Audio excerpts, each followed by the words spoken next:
get some more chairs out? Yeah. There's just a lot of all this. Nice. You owned it. You could have blamed me when I was just so bad.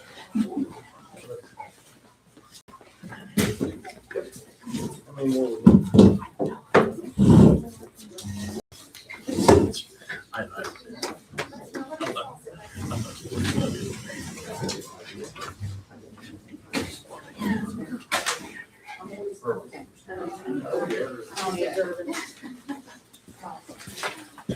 Nobody wants to do Guys, I want to set that.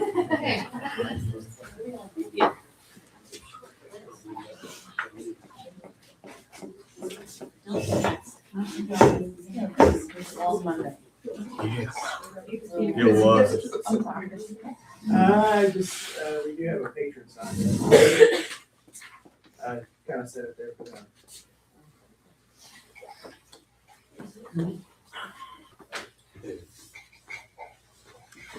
All right. I'd like to call the West Washington School Board meeting of February 16th to order. Mr. Secretary, have you had a chance to look at the balance and bank reconciliation fund report? I have, Mr. President, and I'll make a motion for their approval. Have motions or a second? Motion second. Any discussion? All those in favor? Unanimous. Mr. Secretary, have you had a chance to look at the claims and transfers? I have, and I will make a motion for their approval as well. Have motions or a second? Second. Motion second. Any discussion? All those in favor? Unanimous. We have 3 minutes. We have the annual finance meeting minutes, the reorganization session minutes, and the regular session minutes to approve. Need a motion to approve those. I think we've got a correction. I'll make a motion, but with an exception to that this meeting was, our regular meeting Regular started meeting. around 3:30 instead of 7. Yes, very good. We have motions or a second? Second. Motion and second. Any discussion? All those in favor? Unanimous. Mr. Nance, I bet we have an academic report. We do have an academic report today, and it is the robotics team. Looks like just junior high is here, but Yes, elementary couldn't make it. oh, that's all right. So, if you guys have the floor to share what you guys would like to share. You can be nervous, I'm beater.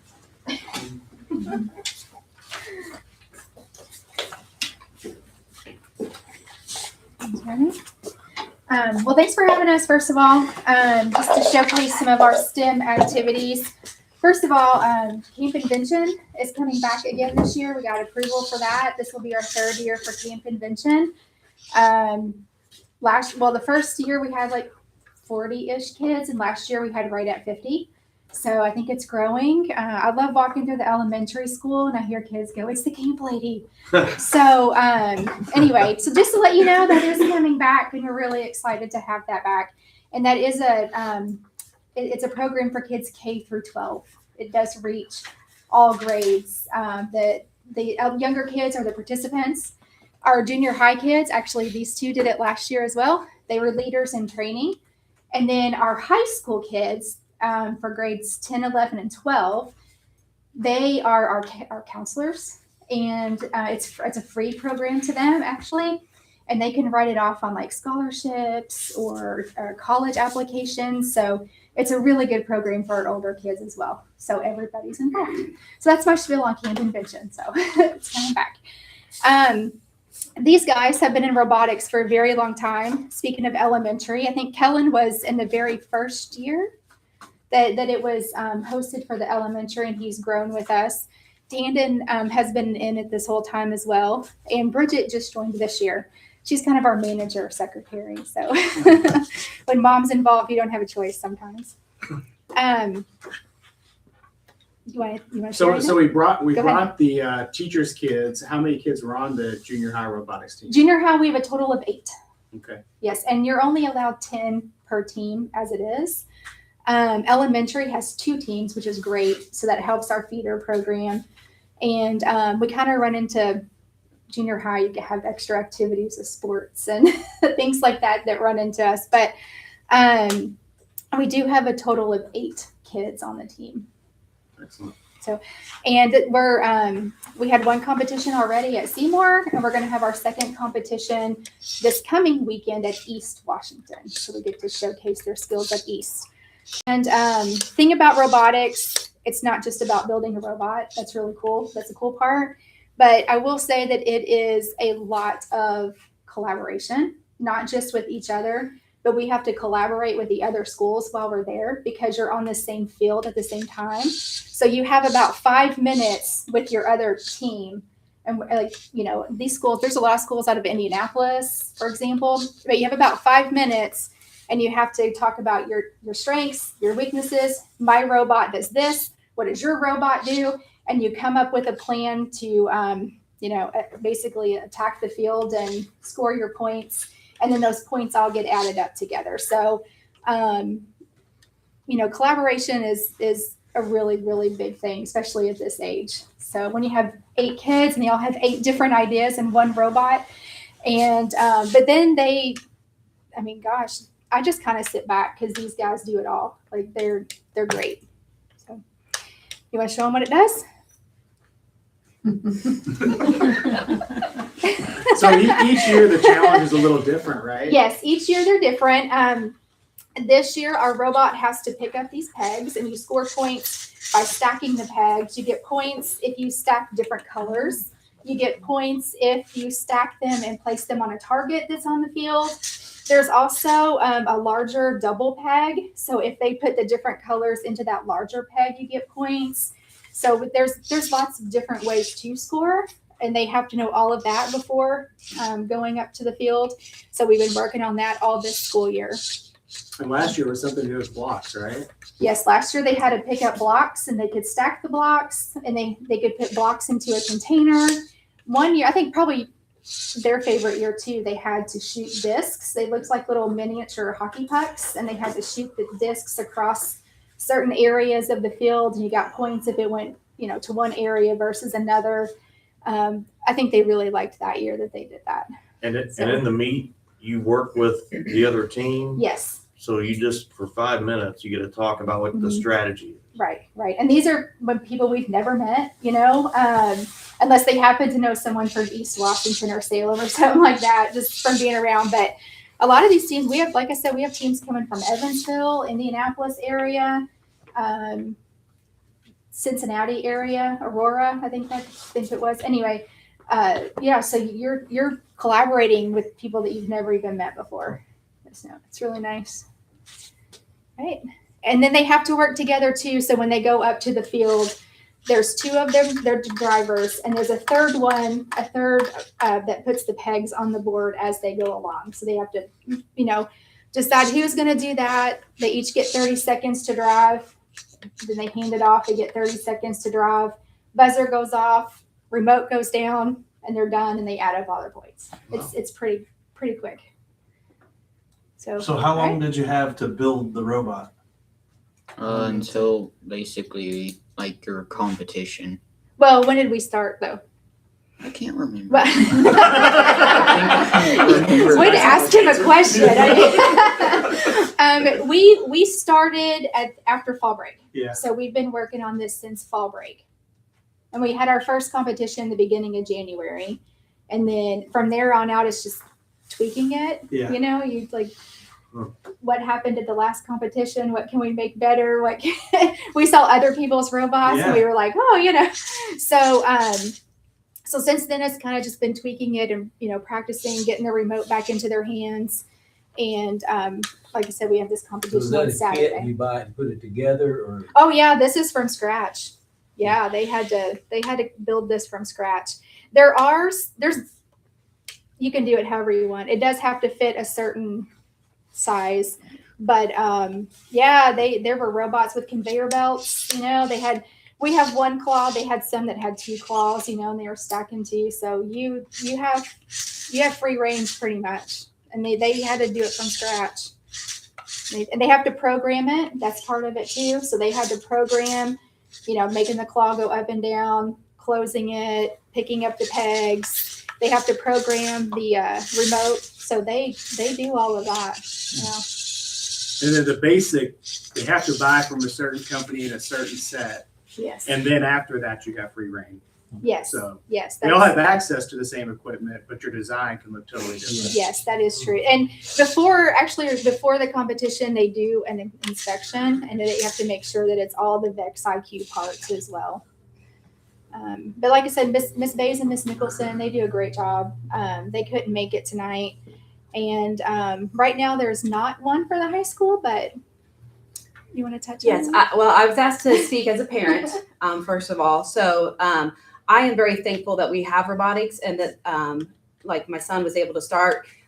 He's really into robotics and that kind of stuff. He's not a sport person. So it's nice to have something that's not sport related for him to be involved in and have a reason to stay after school and do stuff. I have tried really hard to find a sponsor for a high school robotics person. Unfortunately, everyone turned me down, so I think I'm going to try to be the robotics sponsor for next year. Mrs. Nance said that that they do it, so that's good because I know nothing about coding or anything like that. They do all of it. But Yeah. I will say, if the school ever has any extra money to throw around, sometimes you can tell a difference between different schools' robots when you go to these competitions, because there are some big daddy robots that you would see on, like, you know, what the TV show where they, like, what's that one TV show where they eat each other? BattleBots. There's some BattleBot robots that are very nice. The high school kits are going to be completely separate. So, like, the junior high has a certain kind they use. So we've got to start all over with the high school. Just the basic kits, $2,000. So we've kind of already started fundraising for next year. But I'm very thankful to have something like that here. Do you want to run a demonstration, Panda? Go for it, dude. Snacks. Show it how it works. And this is on a huge field as well, so this is just.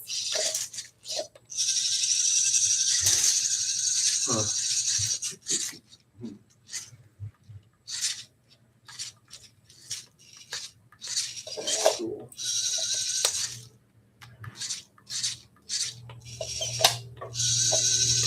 It's a little bit harder when you're not on the field, isn't it? Doing pretty good. So they're like There checkers you by go. squares. I think you can get a Yes, better yeah, idea. yeah, and they can help line them up. I guess it's lines, yeah.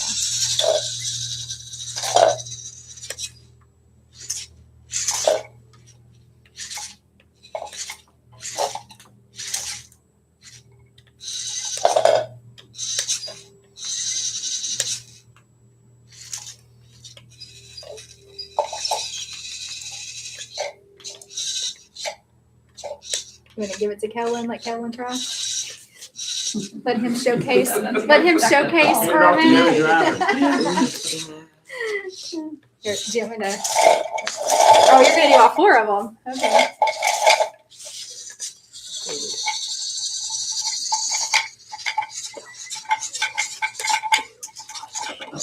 Whoa. I don't know. We don't generally stack four, so. You know what we need to do? Halftime show of the basketball game. Oh, there you go. Yeah. Come out and stack some. Some battle bots. There you go. And I do know, speaking of elementary, their competition is also this Saturday, but they are going to be at Bedford Elementary. So if you see Miss Days or Miss Nicholson, wish them good luck. But they are going to be at Bedford this weekend. That's it. Well done. Anything else? You guys have questions, or you guys good? How often do y'all meet after class? We Back to meet school? twice a week. Twice a week. Twice a week. Yeah. Now you're just gonna wreck it.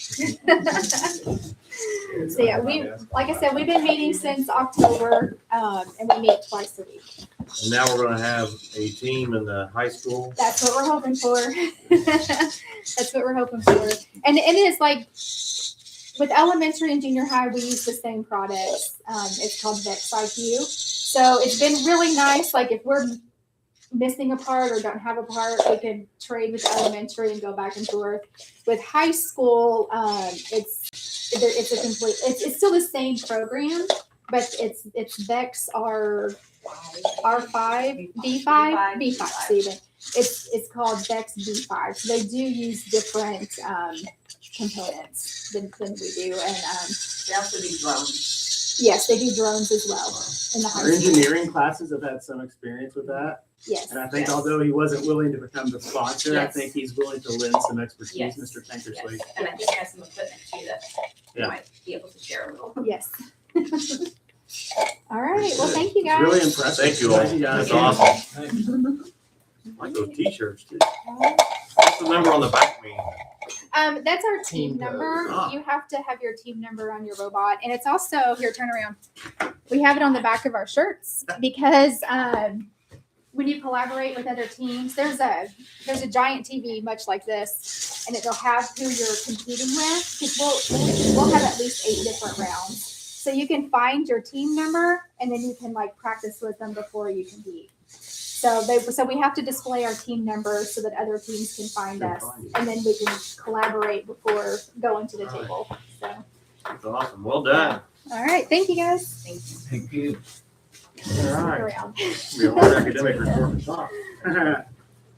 We have patrons. We do have one patron that has signed up. It's Matt Eaton. I'm speaking from here. Do I need to go to the podium? You don't have to go to the podium. You can speak from there if you prefer. Yeah, well, Oh, no.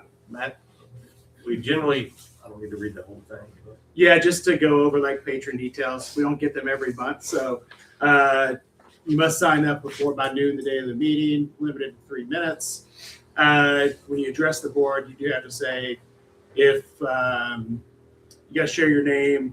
You can just share the township you're from. You don't have to share your exact address, and if you're affiliated with a group, because sometimes people at some board meetings sign up as a group. And you must address your comments to the presiding officer, that's our president, not any direct board member. And then the presiding officer can prohibit certain comments if they need to be repetitive or harassing. So basic general decorum stuff, so. Got it. Thank you. well, my name is Matt Deaton. I live in the Vernon Township, and I'm not representing a group at all tonight. Just come to I guess give a thank you and a congratulations to our girls basketball team. This team had a lot of adversity. They lost a big contributor earlier in the year, and even with that, was able to post only the 9th winning season since the year 2000 and 2001. Mr. Rosenbaum had 2 or 3 in a row there when he had Misty Jones on the team and Kerry Cameron on the team. And that was his last year, was in 2000, 2001. From the years 2001 to 2010, our girls basketball record was 26-161. Wade Tomlinson had 2 out of 5 winning seasons. Darren Russell had 3 out of 5 winning seasons. Matt Myers had 1 out of 2 winning seasons, and Miss Messmore now has 2 out of 4 winning seasons. And so when you think about wins and losses, if that's what it's about to some, Miss Messmore doing a great job. Again, this year was a tough year. There were a lot of girls. I won't name them by name, but there was a lot of girls that stepped up. They took on a role that maybe they wasn't expecting to take on, and they did a great job. And I want to commend the team and Miss Messmore for such a great job. A coach is a different animal.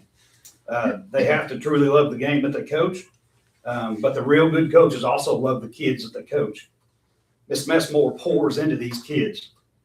She builds them up with positive outlook, challenges to be better basketball players, and builds them up spiritually. We get more complete girls when she has her time with them and she's finished. They're better physically, they're better mentally, and they're better spiritually. Coaching is tough. The loss in the sectional was tough. That was against a team that beat us earlier in the year by 14 points. And we found ourselves 14 points ahead at halftime of that last game. The second half was tough. Sectional environment, girls in positions that they'd never felt that before. And but overall, I think the team did well. It was a win. It was a game we all wanted to win. I was there in the front row, right next to Claude. How we treat each other, though, really does matter. The events immediately following the game embarrassed me, embarrassed the school, and the individuals involved should be embarrassed. People from other communities witnessed that. Other coaches at West Washington witnessed that. And it's not a situation that I think looks very positively for the school, especially after you take a step back and look at what was able to be accomplished with everything going on. So this is what I think of when I look at an athletic program. This is a passage from a speech given in 1910. I think some of you might recognize it.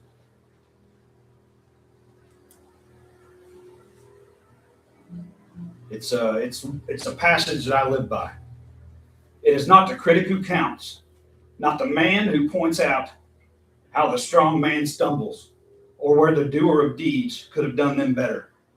The credit belongs to the man or woman who is actually in the arena, whose face is marred by dust and sweat and blood, and who strives valiantly, who errs, who comes up short again and again, because there is no effort without error and shortcoming. But who does actually strive to do the deeds? Who knows great enthusiasms, the great devotions? Who spends himself or herself in a worthy cause? Who at best knows in the end of the triumph of high achievement, and who at worst, if she fails, at least fails while daring greatly, so that his or her place shall never be with those cold and timid souls who neither know victory nor defeat. I want to say congratulations to our girls basketball program. Thank you. Thank you, Matt. No, you was close to the program, for sure. Any other patrons? No. Personnel report. I think you've all got a copy of the personnel report. We do have an omission on there we want to add before you approve it. Tim Barksdale was left off as volunteer for baseball. And he's done that for many years, so maybe it was just an assumption. But want to make sure we add him. All right, personnel report with the addition of Mr. Barksdale. Need a motion to approve that? Have a motion to second? Second. A motion second. Any discussion? All those in favor? Unanimous? We got Tim on there. Anything under other? No, sir. All right, old business, Mr. Nance. Yeah, the first thing under old business was tabled at our last meeting was the method that we were going to proceed with our debt service project. The past 2 weeks, I've been wrestling with my recommendation. We have two different methods. We have the design build method, which there will still be competitive bidding. That's just done through the cooperative purchasing. It does expedite things a little bit, allows us to move and progress forward.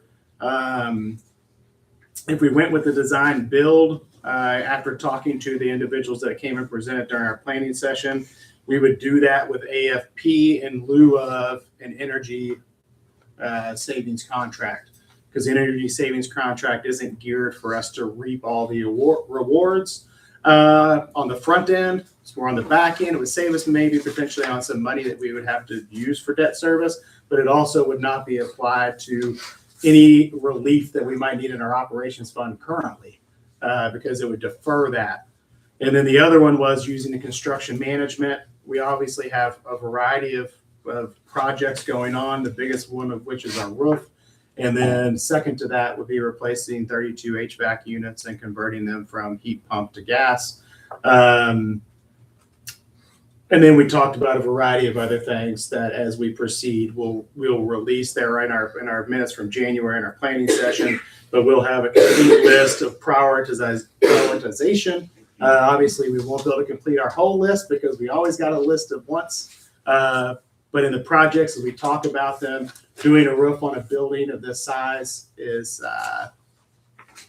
pretty steep. It's a lot to tackle. But the roof went on all at once, all the HVAC went on all at once, and so it's also all starting to deteriorate all at once. We did a good job of creating a rotation of replacing our HVAC. There are 80 units, 80 plus, a couple maybe, but just over 80 units on our rooftop. With the process of what we did, we're down to 32 that need replaced now. So as with what we're doing out of our operations budget in the past, we were buying 6 to 8 per year, replacing them ourselves, pulling the old units, putting new units on. We've gotten to the point now that the maintenance on the remaining 32 units, we can't continue to just replace 6 and 8 at a time. We're going to have to bite that. We're going to take a big bite. So today I would like to make the recommendation to go the design build path, utilizing AFT. I think that will expedite things for us. And if we go and look at any other energy savings with the addition of the roof, if we look at a small scope solar, in order to get the tax credit, the ITC, those things are timely because on July 4th, every bit of that sunsets. And so we do have to move things along if we're going to capture any of that. We may not do the solar, that's still up in the air, talking about that and what it would be scoped at. We would not be scoping it too large because overproduction does not help us at all, because working with a cooperative, there's not really much of a buyback. So we would be producing enough in our highest peaks that we could offset the cost. Currently, we're spending between $250,000 and $300,000 in utilities just for electricity. And with legislation being what it is, and our operations fund being as strapped as it is, and taking another hit via the legislation that's come out last year, we need to start trying to find some savings because it's going to start turning into personnel. And we have great staff here. The last thing we want to do is have to start looking at personnel. So my recommendation is to go the design build method, knowing that we will still be getting low bids by working through cooperative purchasing, and to tackle the things that we've discussed, the biggest of which is the roof and the HVAC. That'll take the overwhelming majority of the debt service we're about to talk about. So we have a recommendation, need a motion to approve the method for the debt service project as being a design build.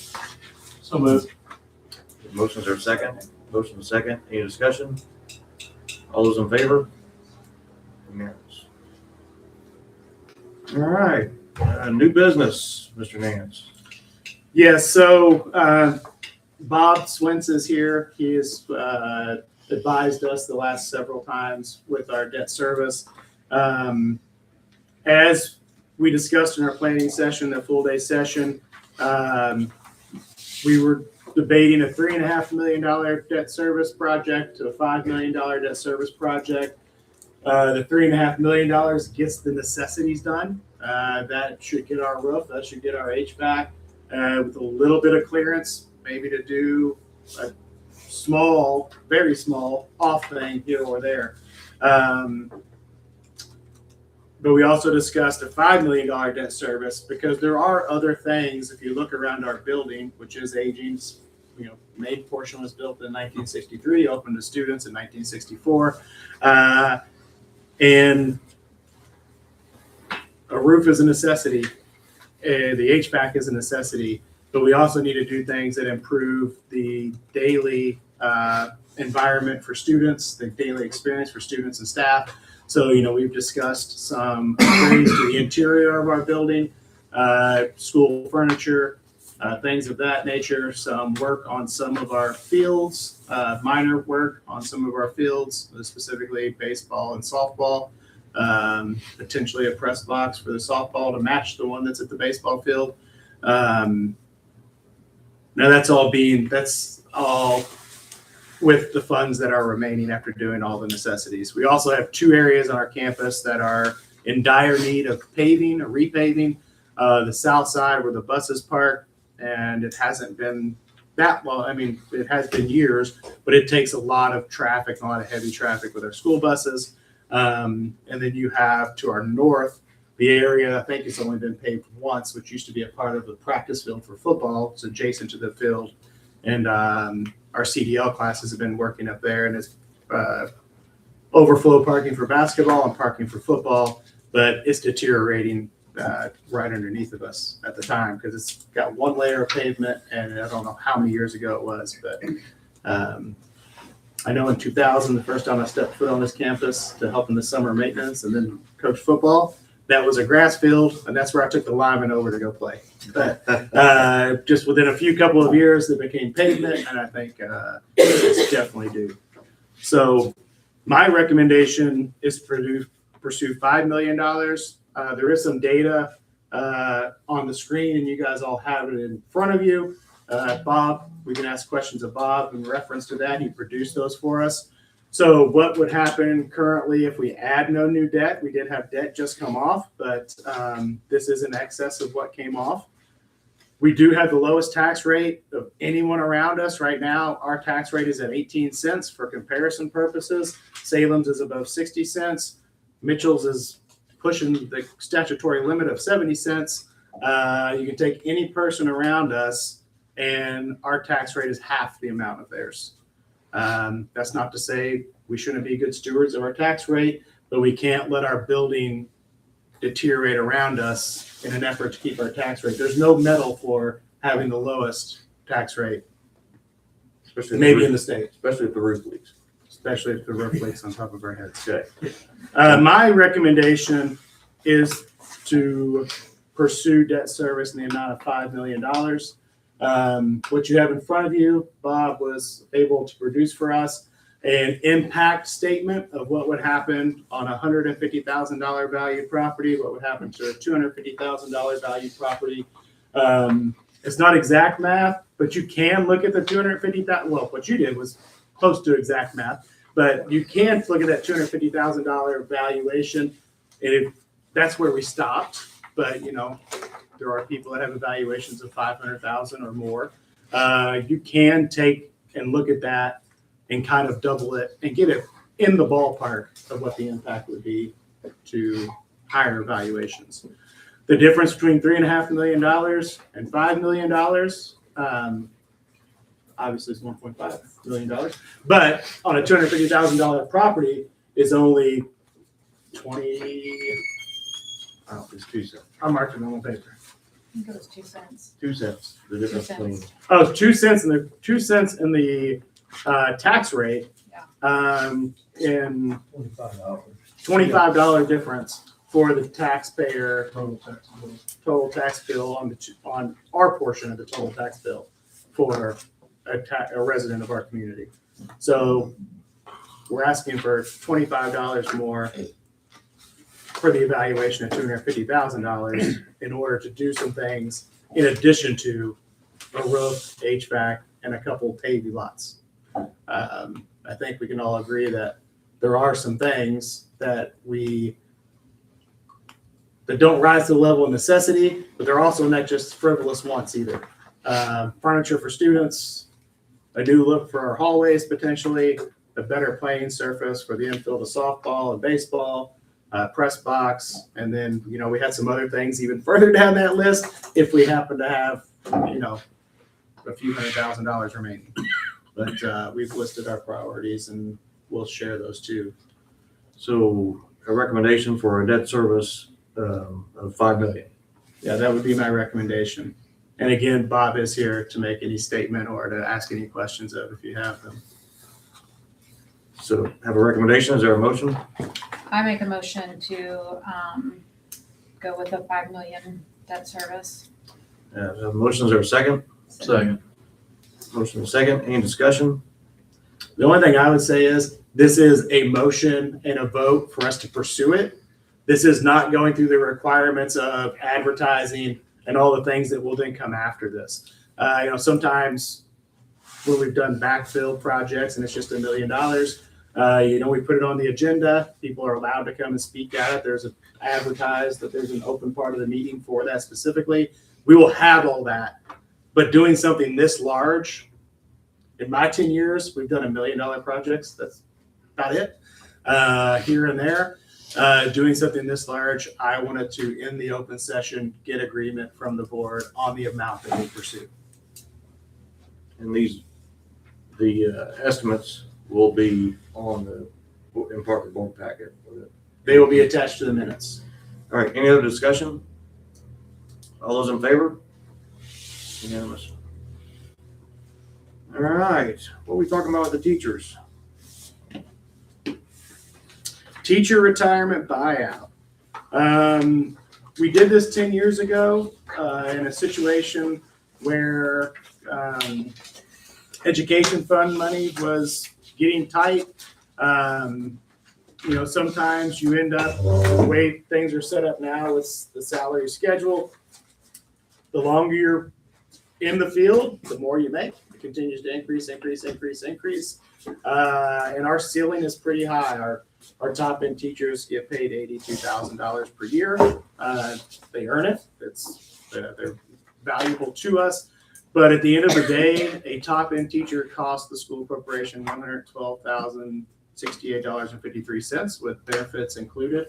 A teacher, a freshly hired teacher, costs $68,376.16. That's a difference of exactly $43,690.37. This would be an effort to certainly not show anyone the door, but to encourage those people that are looking at, when am I going to do this? Or maybe I'm this close to it, but I'm a little leery of how I'm going to handle this retirement thing. So the buyout itself, as it spells out, and what I've given to you guys, the eligibility would be for teachers that are on the salary scale at $75,000 or higher and are partially or fully vested in turf. There would be a maximum number of 6 buyouts, and it would be based off of those that came forward first. If it happened to be more than 6, I really don't believe it would be more than 6. I think we would probably fall short of that. But I have spelled out there how that looks. 6 buyouts. There are no minimums, so if just one person is interested, we would entertain that. They have a deadline of letting us know by the April board meeting. The amount of the buyout is $30,000 into a MetLife annuity, and that helps shelter it from FICA taxes for us and also taxes for the individual. And for every to incentivize a greater number, it would be $2,000 for every retiree over 3. So the maximum it could be would be $36,000 per. Just for an example, in the event that you have to replace all the teachers that take the buyout at 6 being the maximum, that would cost us $216,000. My recommendation is to use our rainy day funds to purchase the buyouts. Our savings can be immediately felt in the education fund. The full replacement, we would save $262,154.22 in the education fund if we had the max number take it. And then on the chart, it also shows you how much if we only had to replace 5 of the 6, how many if we only had to replace 4. And then you also got a breakdown of the cost if it were 5 teachers, 4 teachers, 3 teachers, so on.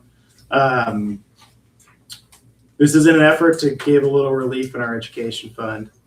It's a problem that does come up every so often because as your teachers grow in experience, so does the cost associated with those teachers. And the last time we did this, it was well received, and we were able to do a good job of replacing some very good teachers. But it also helped those teachers feel confident about making that decision, which for retirement is a very difficult decision. Obviously, if you guys have any questions, I think that's kind of it in a nutshell. It is something we don't try to do very often. It has been 10 years since we've done it. The last time we did it, it was after my first year as the superintendent, and we had multiple consecutive years of negative balance financing, and it immediately made a huge impact. We've been in positive revenue every year except for the last two, and some of those things were contributed to an aging staff getting paid more money. Some of it was to improvements in our contract, which were both necessary and deserved, but we had a fixed rate contribution to health insurance primarily, and that fixed rate was losing us teachers right and left. We had good teachers that were leaving to other school corporations because they couldn't afford our benefits. And so we invested drastically into those benefits. We had an analysis thinking that we may grow our participation by 30%. We grew our participation by 80% in our benefits because the contribution made them that much more attractive. But on a positive note, it also has attracted teachers, it has attracted good teachers, and it's helped us keep good teachers. So that's kind of Academics are ranked. how we got here. Yeah, and that's how we have a very strong academic reputation in our area. Very good. So, Due to the strain, that we've seen over the last couple of years on the education fund, I would move that we offer the buyout plan to teachers as presented. have a motion, is there a second? Second. Motion and a second, any discussion? All those in favor? Unanimous. Mr. Secretary, is there any field trip requests? Yes, there are. I have 5 field trip requests here that have been recommended for approval by Dr. Gerges and Mr. Rosenbaum, and based upon that, I would move for their approval. We have a motion, is there a second? Motion and a second, any discussion? All those in favor? Unanimous. Mr. Nance, is there anything under other? I would like to add, it's a detail to the previous one, but we approved the amount. I would also like to recommend that we use a lease revenue bond in order to get to that amount. I think it's important that it's in the minutes. Yeah. So under other, I also recommend that to get to that amount we previously approved, that we utilize a lease revenue bond in order to do it.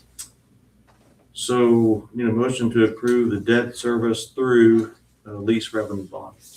Have a motion, is there a second? Second. Motion is second, any other discussion? All those in favor? Unanimous? Any other things under other? No. All right. Any other business be properly presented to the board? We're adjourned.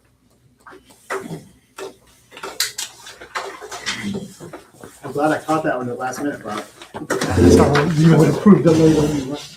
When did you guys stop reading the field trip? Listen. I stayed for a reason. It's not. No, No, we got not doing that again. Hey, when we Not put going an back to that. educator on as secretary, they gonna That figure has out a way been my not goal to since I took this seat. Was Not to doing stop. it again. And I finally got it like 3 months ago. put an I was like, educator on that job. there was one night she was like 20 something and I was like, I'm gonna shoot her. Surprise took us this long. This wasn't the same without Mr. Hughes.